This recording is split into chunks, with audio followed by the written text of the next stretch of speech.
ça commence. C'est toute la journée comme ça.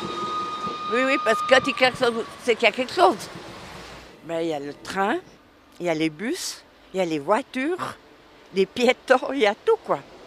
Une fois j'ai traversé, le bus me laisse passer, mais la voiture qui est derrière, elle passe devant. Un peu plus, je faisais écraser, hein. L'avenue des Chalands, voilà, la problématique, c'est que le LEB, il est à ciel ouvert. Donc, comme il y a des passages cloutés, des passages pour piétons, c'est difficile parce que les enfants, tout traversent. Il y a beaucoup d'enfants qui traversent vu qu'il y a des écoles aux alentours. Et puis, c'est dangereux. Ouais. Ouais, j'ai surtout l'impression que c'est parce qu'il va vite le LEB et qu'on est en pleine ville, qu'il y a beaucoup d'enfants, il y a une école juste là. Il me semble qu'il y a une garderie pas très loin. Donc, c'est surtout la vitesse par rapport à la rue, on va dire. Souvent, quand je reviens de l'école ou de la garderie avec mes enfants, je vois il y a des gens, ils pensent à regarder d'un côté, pas de l'autre, puis ils traversent ou ils ont les écouteurs sur les oreilles. Il y a quand même eu pas mal d'accidents avec les piétons aussi, hein.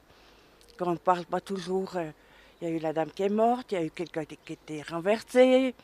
Non, et puis, on est craintif.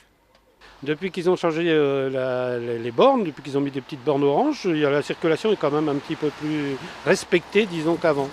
Mais ça n'empêche toujours pas les gens de tourner à gauche. Non. Enfin, les véhicules viennent du centre-ville, ils n'ont pas le droit de tourner à gauche pour rentrer par exemple à la Migros. Tandis que quand ils viennent de l'autre côté de Prilly, là, il n'y a aucun souci, là on voit le LEB. C'est surtout pour les gens qui tournent à gauche venant du centre-ville. Si on le met en tunnel, ça pourrait déjà protéger les personnes, ouais. Et les automobiles aussi, parce qu'il y a aussi beaucoup d'accidents avec les automobiles.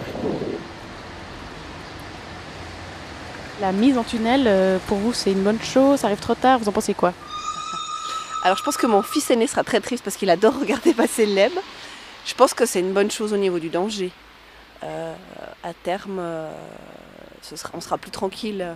Nous, on se balade aussi beaucoup en vélo. C'est vrai que c'est pas très clair entre le LEB, le bus, la route, où est-ce qu'on doit rouler et comment il faut faire attention. Donc je pense qu'à terme, c'est plutôt une bonne chose.